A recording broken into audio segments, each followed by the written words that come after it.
तो ये एक छोटी सी एग्जांपल है। लेट्स से कि हम एक क्लास डिफाइन करते हैं, उसका नाम है शेप। इसके लिए हमारे पास ये एक सिंपल सा इसका एट्रीब्यूट है, every shape must have some name. This is default constructor of shape class. At this time if you don't know the name of the shape, तो मैंने यहाँ पे जस्ट इनिशियलाइज किया कि the name of the shape is nothing, but this is parameterised class. इस this is parameterised constructor.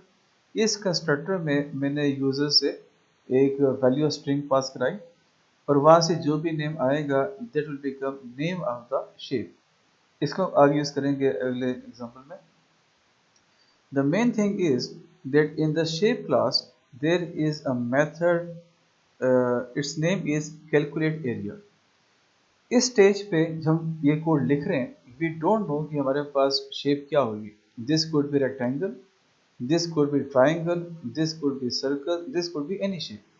और जितनी भी शेप्स हमारे पास होती हैं उनका कोई ना कोई एरिया होता है और हर शेप का एरिया निकालने का formula is different. So at this stage we cannot decide कि हमारे पास जो शेप का एरिया निकालने का फार्मूला होगा वो यहाँ पे क्या होगा। क्योंकि हम यहाँ पे अगर एरिया निकालना भी चाहें तो नहीं निकाल पा रहे, तो in fact this method can not be defined और हियर हम उसकी बॉडी यहाँ पे डिक्लेयर नहीं कर सकते कि इस शेप का एरिया कैसे निकालें। लेकिन हम ये भी चाह रहे हैं कि हमने एरिया निकालना है, लेकिन एट दिस पर्टिकुलर स्टेज हम डिसाइड नहीं कर पा रहे कि वो एरिया कैसे निकाला जाएगा और वो क्या होगा।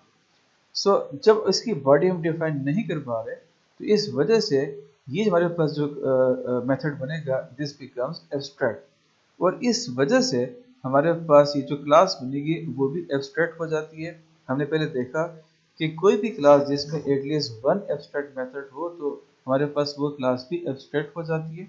अगर मैं यहाँ पे क्लास को एब्स्ट्रैक्ट नहीं करता तो मुझे कंपाइलर एरर दे देगा, क्योंकि कोई भी क्लास जिसमें एब्स्ट्रैक्ट मेथड हो और वो क्लास खुद एब्स्ट्रैक्ट ना हो तो कंपाइलर वो कोड कंपाइल नहीं करता।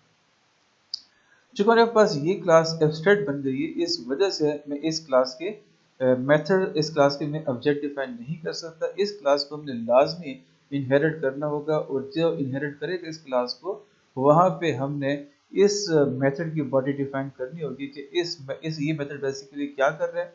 इसकी बॉडी में हमें जो भी कोड वहाँ पे रिक्वायर्ड होगा ये हम तब लिखेंगे जब इस क्लास को इनहेरिट किया जाएगा। लेकिन आगे जाने से पहले हमारे पास यहाँ पे एक और मेथड है, this is display. This is a complete method, just आपको दिखाने के लिए कि एब्स्ट्रैक्ट क्लास में हमारे पास जस्ट एब्स्ट्रैक्ट मेथड नहीं होता, हमारे पास एक या more than one abstract methods हो सकते हैं। लेकिन एब्स्ट्रैक्ट मेथड्स के अलावा हमारे पास कंप्लीट मेथड भी हो सकते हैं। जो आपको ये नज़र आ रहा है हमारे पास एक कंप्लीट मेथड है, इसकी कंप्लीट बॉडी है। ये मेथड बेसिकली जो करंट शेप होगी उसका जो भी नेम आपने डिफाइन किया होगा उसको डिस्प्ले करने के लिए हमने यहाँ पे यूज किया हुआ है। तो no this is an abstract class जिसको हम कहते हैं दिस इज इनकम्प्लीट। इसमें हमने कुछ चीज़ें छोड़ दी हैं, इसमें हमने कुछ मेथड्स को डिफाइन नहीं किया या नहीं कर सके। तो इस तरह के मेथड को आपको लाजमी इनहेरिट करना पड़ेगा और जो इसको इनहेरिट करेगा वहाँ पे हम इस मेथड की बॉडी को डिफाइन करेंगे। फॉर एग्जांपल हमारे पास ये एक और क्लास है, इसका नाम है रेक्टेंगल। इस रेक्टेंगल क्लास में मैं शेप की क्लास को इनहेरिट कर रहा हूँ। आप सबको पता है कि एक्सटेंड्स कीवर्ड यूज होता है जावा में फॉर इनहेरिटेंस। तो रेक्टेंगल एक क्लास है और ये शेप की क्लास को इनहेरिट कर रही है। रेक्टेंगल क्लास में हमारे पास ये लेट्स से कि दो एट्रीब्यूट्स हैं, उसके विड्थ और उसकी हाइट निकालने के लिए। ये एक डिफ़ॉल्ट कंस्ट्रक्टर है, मुझे फिलहाल ये रिक्वायर्ड नहीं है, लेकिन it should be defined conventionally. आपके हर क्लास में डिफ़ॉल्ट कंस्ट्रक्टर या नो आर्गुमेंट कंस्ट्रक्टर होना चाहिए। This is parameterised constructor. इसमें ये दो पैरामीटर्स रिसीव करेगा, one for width and second for height. जो भी आप विड्थ एंड हाइट रिसीव करेंगे इस कंस्ट्रक्टर में तो वो हमारे पास जो W की वैल्यू होगी वो जाएगी उसकी विड्थ में और जो H की वैल्यू होगी वो चली जाएगी हाइट में। और हमने यहाँ पे विड्थ और हाइट दो पैरामीटर डिफाइन किए थे इस क्लास के जिसका नाम रेक्टेंगल है। सुपर रेक्टेंगल, सुपर इस कीवर्ड, और अगर आप चाइल्ड क्लास में सुपर का कीवर्ड यूज करते तो ये बेसिकली रेफर करता है पेरेंट को। यहाँ पे मैंने सुपर यूज किया है, मैं इनफैक्ट यहाँ पे जो पेरेंट का कंस्ट्रक्टर है वो कॉल करना चाह रहा हूँ, एक ऐसा कंस्ट्रक्टर जो कि एक स्ट्रिंग रिसीव कर सकते हैं। तो सुपर रिप्लेस हो जाएगा पेरेंट क्लास के नेम से जो यहाँ पे शेप होगा, और उसके बाद मैं यहाँ से एक स्ट्रिंग सेंड कर रहा हूँ। ये स्ट्रिंग इनफैक्ट रिसीव करेगा ये वाला कंस्ट्रक्टर। यहाँ पे हमारे पास वो शेप का नाम जो हमने वहां से भेजा था रेक्टेंगल, वो ये रिसीव कर देगा और उस रेक्टेंगल को ये कॉपी कर देगा नेम एट्रीब्यूट में। Now the shape becomes rectangle. Important बात यहाँ पे ये है कि हमारे पास पेरेंट यानी कि शेप क्लास में ये वो मेथड था जो कि हम डिफाइन नहीं कर सके थे कि इसकी बॉडी क्या होगी। Now this becomes responsibility of the child class कि वो इस मेथड की बॉडी को डिफाइन करेगा। तो now this is the child class, और यहाँ पे if you can see this is calculate area method, और ये वो मेथड था जिसकी बॉडी हम पेरेंट क्लास में डिफाइन नहीं कर सके थे। इनहेरिटेंस में आपने एक चीज पढ़ी कि अगर आप पेरेंट के मेथड को चाइल्ड में दोबारा से रीडिफाइन करते हैं then this thing is called overriding. तो इनफैक्ट एब्स्ट्रैक्ट क्लासेस के मेथड्स को हम जब भी इंप्लीमेंट करवाते हैं तो इसका मतलब ये होता है कि आप हमेशा चाइल्ड क्लास में एब्स्ट्रैक्ट मेथड्स को ओवरराइड कर रहे होते हैं।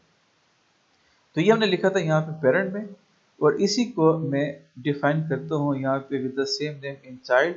नो दिस इज ओवरराइडिंग, और ये आपने कंपाइलर को इन्फॉर्मेशन दे दी है कि मैं ये पिछला ये जो मेथड जो आगे जिसका नाम आने वाला है मैं इस मेथड को इनफैक्ट ओवरराइड करना चाह रहा हूँ।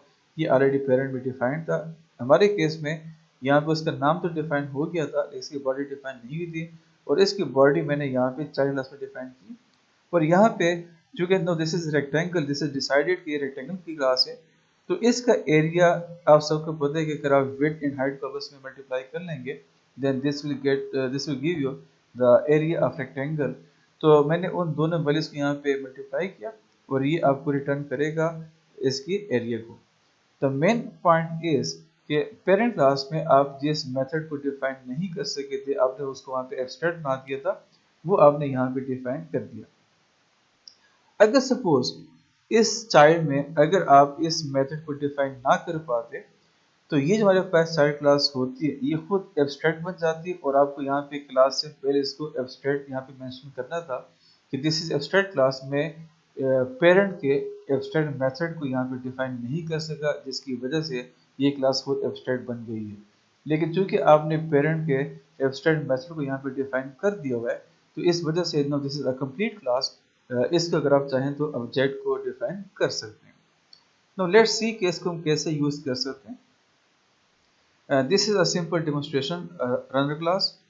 इस क्लास में आपने रेक्टेंगल क्लास का एक ऑब्जेक्ट बनाया जिसका नाम आर। ये उसका कंस्ट्रक्टर आप कॉल करें, यहाँ से आप दो वैल्यूज सेंड कर रहे हैं, one for width and second for height. और ये अगर आपको मैं दोबारा दिखा सकूँ, this is constructor of rectangle class. ये दो पैरामीटर्स रिसीव कर रहा था विड्थ एंड हाइट को। तो यहाँ से आपने दो पैरामीटर्स भेजे और आपके पास ये जो आर ऑब्जेक्ट है रेक्टेंगल क्लास का ये आपका क्रिएट हो जाएगा, जिसमें width is 1.2 and height is 2.3। R dot display, display हमारे पास एक मेथड है जो कि आपने डिफाइन किया था रेक्टेंगल के पेरेंट क्लास यानी कि शेप में और है, और इसका काम क्या था कि जस्ट जो नाम था रेक्टेंगल का इसने वो डिस्प्ले करना था। तो रनर क्लास में जब आप डिस्प्ले मेथड कॉल करेंगे तो ये बेसिकली डिफाइन था शेप क्लास में, और ये उस शेप का जो नेम होगा वो आपको डिस्प्ले करके दे देगा। और इसी क्लास में रेक्टेंगल में आपने जो मेथड डिफाइन किया था कैलकुलेट एरिया का, वो आप जब कॉल करेंगे तो बेसिकली ये वाला जो मेथड है ये कॉल हो जाएगा, ये कैलकुलेट करेगा उसके एरिया को, और वो एरिया हमारे पास जो भी बनेगा वो हमारे पास यहाँ पे आपको डिस्प्ले करके दे देगा। अगर ये कोड मैं आपको चला सकूँ, नाउ लेट्स सी के what happens. This is rectangle and area is 2.76। हमने जो वैल्यूज उसको दी थी उसकी बेस पे इस पर्टिकुलर रेक्टेंगल का जो एरिया बनेगा दैट इज 2.76। तो in this way you can define abstract classes, और उस एब्स्ट्रैक्ट क्लास को फिर आप लाजमी इनहेरिट करेंगे चाइल्ड क्लास में, और चाइल्ड क्लास में आपने जब एब्स्ट्रैक्ट मेथड्स डिफाइन कर दिए तो ये क्लास कंप्लीट हो जाती है, और कंप्लीट होने के बाद अगर आप उसके ऑब्जेक्ट्स को डिफाइन करके यूज करना चाहें तो आप यूज कर सकते हैं। Just to elaborate more things, now this is a circle class. Circle is again a shape. आप इस क्लास में भी शेप क्लास को इनहेरिट कर सकते हैं। आप सबको पता है कि सर्कल का हमारे पास रेडियस होता है, तो मैंने यहाँ पे इसके एक एट्रीब्यूट डिफाइन किया रेडियस के नाम से। ये इसका डिफॉल्ट कंस्ट्रक्टर है जो मैं फिलहाल यहाँ यूज नहीं कर रहा। This is parameterise constructor. ये कंस्ट्रक्टर एक डबल वैल्यू रिसीव करेगा, और जो आप डबल वैल्यू यहाँ पे रिसीव करवाएंगे उसको कॉपी कर देंगे एट्रीब्यूट रेडियस में।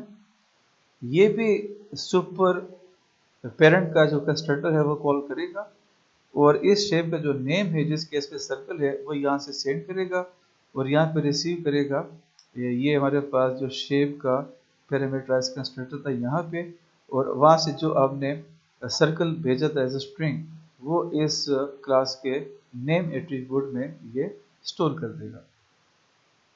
Now this is the thing कि हमारे पास सर्कल का भी एरिया कैलकुलेट होना है। इसका फार्मूला इज डिफरेंट। हमने जब डिफाइन किया था रेक्टेंगल का एरिया तो हमारे पास उसका फार्मूला कुछ और था, और आप जब डिफाइन करेंगे सर्कल का फार्मूला तो ये हमारे पास यहाँ पे कोई और बनता है। And this was the point कि हमारे पास डिफरेंट शेप्स हैं, और डिफरेंट शेप्स के हमारे पास एरिया होता है, लेकिन उसका फार्मूला हर एक का डिफरेंट होता है। तो हमने पेरेंट में ये इन्फोर्स किया कि इस क्लास को जो भी चाइल्ड इनहेरिट करेगा उसको लाजमी ये वाला मेथड इंप्लीमेंट करना पड़ेगा, डिफाइन करना पड़ेगा।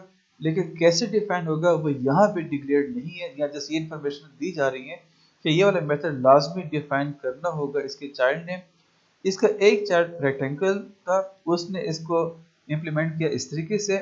इसका दूसरा चाइल्ड हमारे पास सर्कल है, वो इसको इस तरीके से डिफाइन कर रहा है, और इसके जितने भी हमारे पास आगे जो जो क्लास भी इसको इनहेरिट करेगी उस हर क्लास में इस मेथड को इम्प्लीमेंट करना या उसको डिफाइन करना, उसकी बॉडी को डिफाइन करना मस्ट हो जाएगा।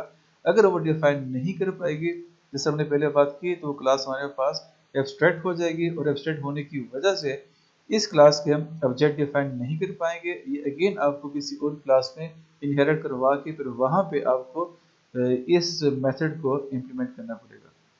तो आई होप सो जो बेसिक पॉइंट था आपको वो क्लियर हो चुका होगा कि सम टाइम हम जब क्लास डिफाइन कर रहे होते हैं तो उस वक्त ड्यू टू सम रीजंस हम कुछ मेथड्स को डिफाइन करना चाहते हैं लेकिन उसकी बॉडी डिफाइन नहीं कर पा रहे होते। तो इस केस में जब आप किसी मेथड को डिफाइन करना चाहें लेकिन उसकी बॉडी डिफाइन नहीं कर सकते तो आप उस मेथड को एब्स्ट्रैक्ट करवा लेते हैं, और एब्स्ट्रैक्ट करवा के क्लास हमारे पास एब्स्ट्रैक्ट हो जाती है। फिर इस क्लास को आपको लाजमी इनहेरिट करना पड़ता है।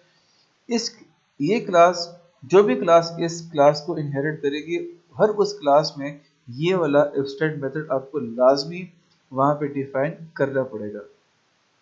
फॉर एग्जांपल अगर रेक्टेंगल ने इसको यहाँ इंप्लीमेंट किया, इसको डिफाइन किया, तो इसका मतलब ये नहीं होगा कि जो सर्कल इसके दूसरा चाइल्ड है वो इसको डिफाइन करे ना करे, उसकी मर्जी है। रूल ये है कि एब्स्ट्रैक्ट क्लास को जो भी क्लास इनहेरिट करती है उस क्लास को फिर लाजमी एब्स्ट्रैक्ट क्लास के सारे मेथड्स को इम्प्लीमेंट करना पड़ेगा, डिफाइन करना पड़ेगा। अगर उनमें से कोई एक मेथड भी वो डिफाइन नहीं कर सका, उसकी बॉडी को डिफाइन नहीं कर सका, तो वो क्लास कंप्लीट नहीं होगी, ये क्लास एब्स्ट्रैक्ट बन जाएगी, और इस क्लास को मजीद आपको अगली क्लासेस में इनहेरिट करना पड़ेगा। तो आई होप सो कि my point should be clear. और अगर आपको मज़ीद इसमें कोई इंफॉर्मेशन चाहिए, आपको मज़ीद कोई क्यूरीज हैं, तो ये कि आप उसको क्वेश्चन आंसर सेशन में डिस्कस कर सकते हैं। Thank you.